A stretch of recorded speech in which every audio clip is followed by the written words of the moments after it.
grab this piece for you, and then I'm gonna have you pull a piece right down here where it comes to the ham. So I hate to keep feeding you, but keep feeding me. Okay, that's good.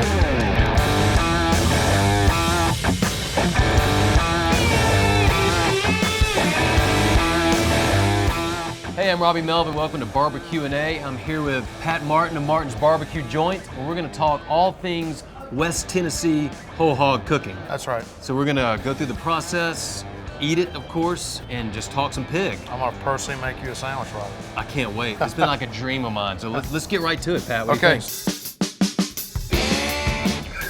So Pat, this room kind of has like a heartbeat sort of feel to it. Like this is where it all goes down. Oh, this is the heartbeat of the whole restaurant. I'm sitting here staring at West Tennessee whole hog cooking in action right here. Yes, you are. What is your average weight on these things? What do you shoot for? So I would say average is around 185. We put the hog down and we cook a little hot at that point. So you're putting in a cold body. So we cook around 250-ish right in there. And that's when we're really putting the smoke to it. Then when we flip it, we back it down to 200 degrees. So we cook very low.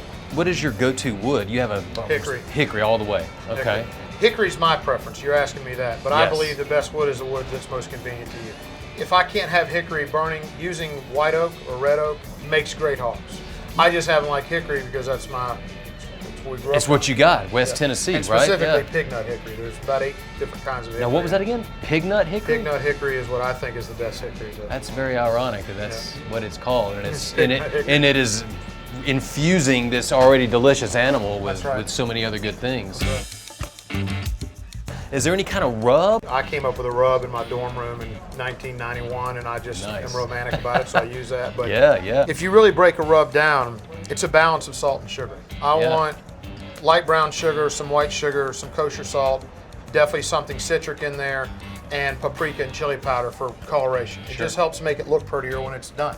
But outside of that, I mean, there's, in my opinion, no secret rub recipe out there. And we've been talking hog, I've been smelling it. So let's get in here and get dirty with this. I'm ready to eat. Let's go. In this hog, there are 3 primals. Your hams are the leanest part of the hog with the loins. Your bellies, which are right next to it, which is all your bacon comes from, is by far the fattest part. Then you get in your shoulders, you've got a perfect balance of fat and collagen. All right, listen, man, before we go make this sandwich. Can I pull you some jowl meat or some belly I would meat? love for you to pull me some of that. If I said no, I'm in the wrong business. This is kind of like the special part right here. This is, it's the jowl. Well, that is like a little oyster in there. Whoa, yes. I'm gonna scrape this. Oh my God, I need like to bow down to that, man. That is like pork belly at its finest. But I'll get you a little bit right here. The juices are just incredible. I mean, you can see like just all that moisture coming out. I mean, like.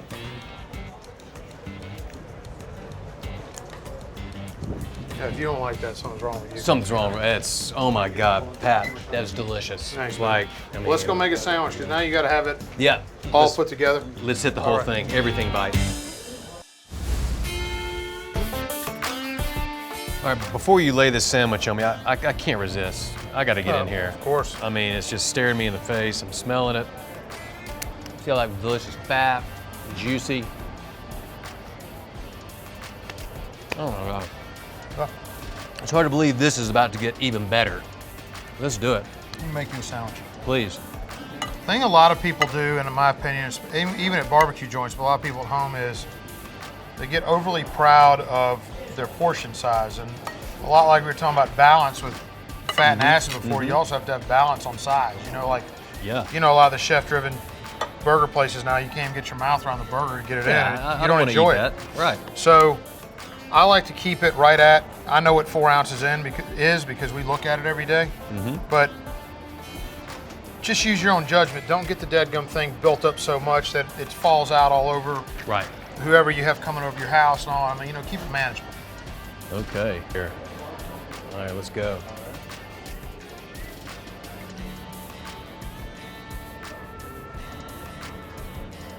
Juice and all. That's all in there. Oh my God. Well, Pat, I think we might have a problem here. I don't think we got enough. You know, you don't think so? This is unbelievable, and I'm seeing a lot of the usual suspects done your way. Got the pork, brisket, turkey, chicken, This is amazing. What I'm intrigued with the most is the whole hog. I mean, why whole hog for you? I know you're a Tennessee, born and raised, right? That's why I learned to cook. You know, I love grilling and I loved eating barbecue, but I'd never had anybody show me how to cook barbecue until I went to Freed Hardeman, and it was literally week 1, and I ate at all the joints in Henderson. There were like 6. There were 6 whole hog joints in Henderson. Yeah, and there was only like 6,000 people, but Harold Thomas is who taught me, mentored me, and that's the first thing I ever saw. That is literally how I learned to cook barbecue, was from Harold. All those joints are gone now. It's sad. It's kind of on a path of extinction. So now there's only 3 brands left in the entire state, ours being one of them, that are still cooking whole hog. Let me ask you this, your barbecue is your life. You look at this food, you taste it every day. What are you gonna eat for your last meal? Someone says, hey Pat, this is what you got. This is what you're going out on. So, I want to tell you that I'm not saying this because we have cameras and all this, we're doing the shot. Yeah. It would be a whole hog sandwich to slaughter. No joke. Hey man, I can attest to that because that bite was, I mean, it was that good. Yeah. Pat, before we leave, man, it'd be a real honor if you would sign our BBQ&A board there. Yeah, honor for with me. your best That's Pat cool. Martin. I like this. Yeah, man.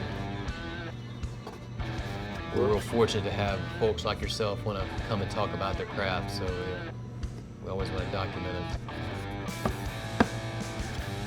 Beautiful. Thank you, sir, very much. Good times, good food. Appreciate you very much.